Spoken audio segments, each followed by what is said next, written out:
Okay, good evening, everyone. I was visiting with a friend of mine on the phone today, Daryl McGee. Some of you know him. He's a musician, and he has a fabulous relationship with God.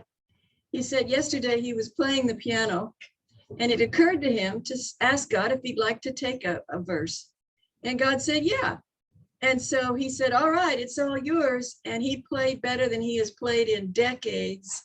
Very intellectual stuff, really hard. And when it was finished, he stood up from the piano and he said, I know when I'm outclassed. And I just laughed when he told me that. I thought, yep, I know when I'm outclassed. So today's topic is the joy of being authentic. Or becoming, the joy of becoming authentic. And I'd like to start with a quote from Richard Rohr. For those of you who don't know him, he's a Franciscan priest, and he's the author of Falling Upward. Did you guys study that one of the last year or two? Something, anyway, somebody was. Yeah.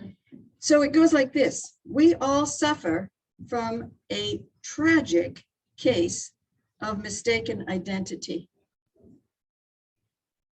We all suffer from a tragic case of mistaken identity. Life is a matter of becoming fully and consciously who we already are, but it is a self that we largely do not know.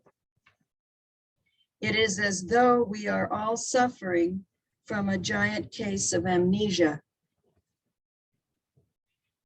The protagonists in many fairy tales are already nobles. They're already royal, daughters and sons of a king, or even the gods. But their identity is hidden from them, and the storyline pivots around this discovery.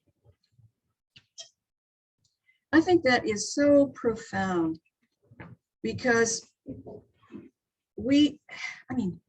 for one thing, how do we develop our identity in the first place? This mistaken identity, how do we develop that in the first place? When we're really little, we're taught how to be a good citizen in the culture that we are growing up in. So children of Laplanders are not going to be taught the same things as children in Kenya, who are not going to be taught the same things as children in New York City or children in Oklahoma. And what is interesting about that is that so often when we're being ourselves as children, when we're screaming and with delight, running around, chasing each other, we're stopped, we're told, be quiet, you don't do that here. If we get angry, you shouldn't be angry, don't behave like that. All the natural instincts of a small kid are being molded to fit the culture, to fit the society. And we need to do that to a degree, but we tend to do it too big a degree. We tell our children what to think, how to feel, who to respect, what boys do, what girls do, it's and then we get into our teens, and what do? We want to belong so badly that we look who we need to be to belong to the crowd that we want to belong to. That's not being yourself. That's not discovering who and what you are on a daily basis.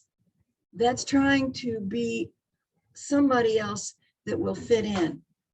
Or as teenagers, we look for role models, and that usually those role models are TV celebrities, movie stars, singers, you name it, sports heroes, one-sided characters who are not fully fleshed out for us.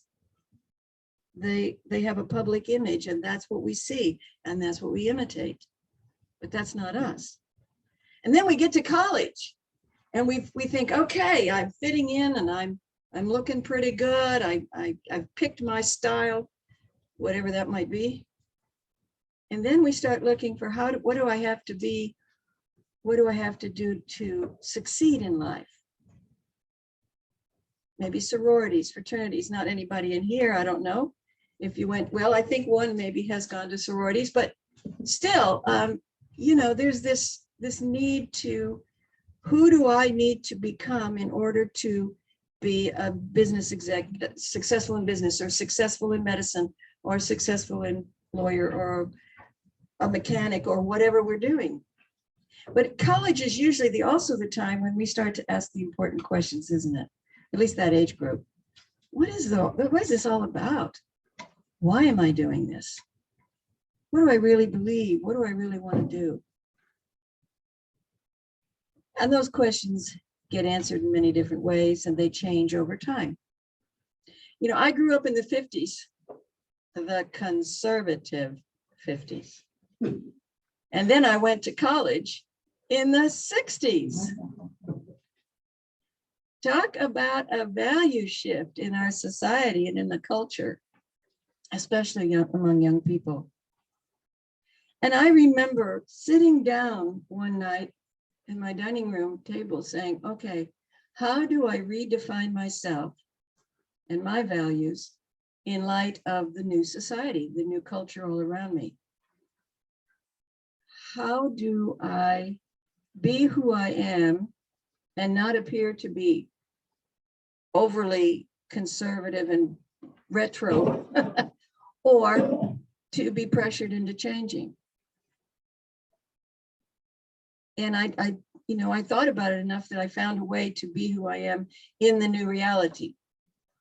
And we all have to do that when we get a new job. What's the corporate culture? What's the nursing home culture? What's the, whatever it is, the job, the culture of the place? American Airlines has its own culture. And if you want to fit in with all the other guys or ladies out there, the gals, you try to decide, okay, how do I be who I am and still fit in? Because we're social animals. We want to do that.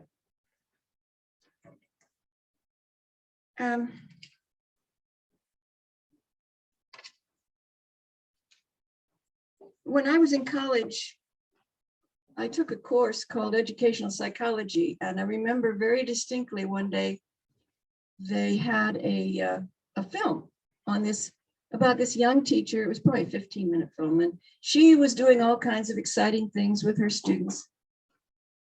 And she was very successful, and the students loved her, and they were doing well. She was so successful that in the film, some of the other teachers start coming and saying, well, you know, we really don't let the kids out of their seats during class.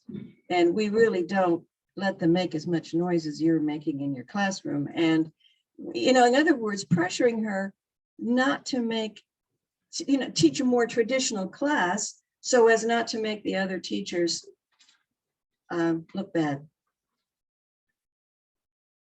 And at the end of the film, it said, okay, if you found yourself in this situation, what would you do?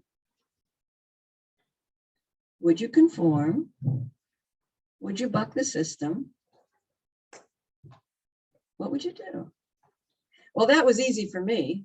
I said I wouldn't change my teaching for anything, even if I lost my job, because I'm here to do a good job and I'm here to teach people, not live up to some norm.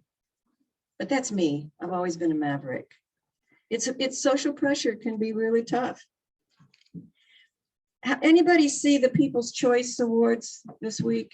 Did you see Ellen DeGeneres receive her award? I loved what she said. Rewards are nice, popularity is great, but the most important thing is to be yourself. And don't let anything stop you from being yourself. That's the only way that people who love what you are can find you. And it's the only way that you can avoid loneliness, because so much of modern day loneliness is due to the fact that people like something we aren't. If we're not being who we are fully and completely, then people like the person we're being, but it's not us and we feel empty inside. So being true to yourself can at times be risky and can at times feel very scary. So how do we decide who we truly are? This takes some introspection. It takes time. It takes contrast. When I traveled with Uplift People, one of the young men that traveled with the cast told me, he said, we stayed in private homes with host families everywhere we went. He says, I put on a different personality with every family. I'm just trying them on for size. And I thought, well, that is such a great way to decide who and what you are and what you want to be. Try it on with different people. They're not going to see you again. See if you like the results. See if it feels comfortable. Contrast is a very healthy way to find out who we are. Trying new things, going to new clubs, meeting new people. Do I feel comfortable here? Do I like this? Because at times we find out, I love this. And the people who are attracted to this as well are my kind of people. So introspection, contrast, mainly listening to one's own heart, listening to one's own feelings at any given time. And then, now here's the catch. Once that we have developed a healthy ego and we know who we are, we come to a place like Science of Mind, religion, Unity, or A Course in Miracles, and it says, no, you're not that either. We have bodies, but we're not our bodies. We have thoughts and feelings, but we're not our thoughts and feelings. We have egos, personalities that we've learned to identify with, a healthy ego, right? And then we find out, but we're not that either. We are so much more than that. Neale Donald Walsch puts it this way: the soul has come to the body and the body to life for the purpose of evolution. You are evolving, you are becoming. You are reusing your relationship with everything to decide what you are becoming. This is the job you came here to do. Reusing every relationship we have, whether it's to coffee or to people or to our job or to the church or to whatever. Reusing it in the constant becoming. So one way to do this, one way to really explore who and what we are, is to write, is to develop a power statement. Now, holding this mic is not helpful. There we go. A power statement, a statement of, this is what I believe about myself. I was discussing this with my yoga instructor the other day. It helped me do more of these, you know. If I was focusing on something else other than how many times I was doing my exercises. But he said he had developed himself a power statement a few years back. And I'm going to read it to you. I am a multidimensional being, immune to negativity. I dissolve all blocks to my health, happiness, abundance, and joy. I remain positive, generous, open-hearted, fearless, and resilient. I manifest, validate, and create all that is good and true. Isn't that beautiful? Most of the time when people and his students have heard that, the immediate thing is, can I have a copy? Right? But this is what we spent the next 20 minutes talking about. The important thing is to do it for yourself. In your own words. It is the process that matters here and not the end result. It took Stephen 3 months to polish that to those 4 sentences. He said he thought he was done after 6 weeks, and then he came along and went, no, here's a better word than that. The process of doing that gets us thinking, what do I really believe? What do I really want to be? What do I want to manifest in my life? And as we do, and as we see it written out, and as we say those things, we start to change. We start to evolve. And our thoughts about it morph over time. So that after 3 months, when he finally came up with something, he said, yes, this is it. He had already spent a lot of time becoming that, just through the exercise of doing it.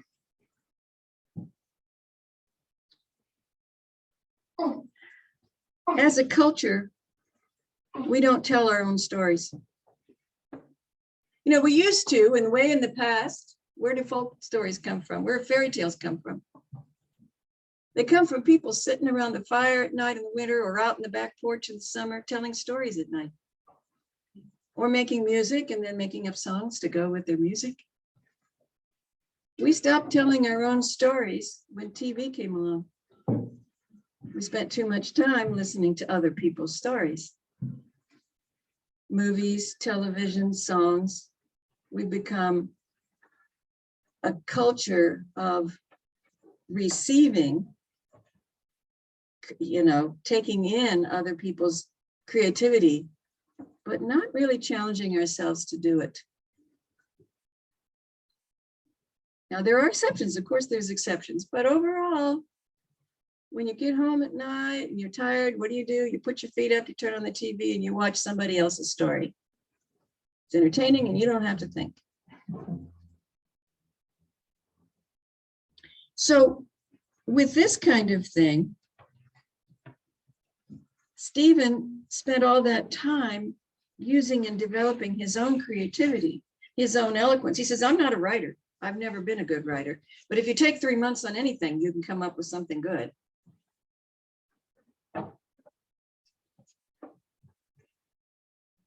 So the journey is a journey of discovery. And when you finally do come up with your own statement, with your own words, that what you truly want, what you truly believe yourself to be, and you share it with yourself in words that resonate with you, then the important thing is to speak it out loud. Sing it, dance it, chant it. Make a recording and listen to it when you're sleeping. I mean, think about it. If you were sleeping and your own voice was saying, I am a multidimensional being, immune to negativity. I dissolve all blocks to my health, happiness, abundance, and joy. I remain positive, generous, open-hearted, fearless, and resilient. I manifest, validate, and celebrate all that is good and true. Don't you think you would start manifesting that on a daily basis? Because you're telling that to yourself with your own voice and your own words. You want it to resonate deeply within you and be able to agree with every single statement you make. Petra Weldes, or Welds, I don't know how she pronounces her name, said in the Science of Mind magazine last month, spirituality isn't just contemplating the qualities of the divine and trying to stay in blissful being. It is also consciously creating and living in alignment with these qualities, manifesting them in the human experience. To me, that says it all. Or, equally as eloquent, Reverend Lynn last week said, spiritual practice, in the Science of Mind, spiritual practice provides the opportunity to go within to the stillness, the quiet space, to be in communion with spirit and discern how we are to be in the world and grow, to know who we are and our own purpose. We can shed the stories that limit us in order to be open and receptive to Spirit's lead. All those stories we accepted when we were children, all those stories we bought into as teenagers and young adults, all those stories we hear on the news, we can just let go of every one of them and start to ask, who am I really? Who do I believe myself to be? Who do I want to be? And what do I want to manifest? Because if we don't take time to do this, if we don't take time to define what we truly believe we are, and then truly stand up for what we are and what we want, we will default to the culture, what the culture tells us, to the expectations of the culture, the norms of the culture, the opinions, the definitions of the culture at large. But when we stay true to ourselves, when we are constantly becoming more and more of who we truly are, we experience the joy of becoming authentic and begin to see ourselves as co-creators with the divine, which is never static, not a place to arrive at, but an ongoing discovery. So there you are. Have a good week.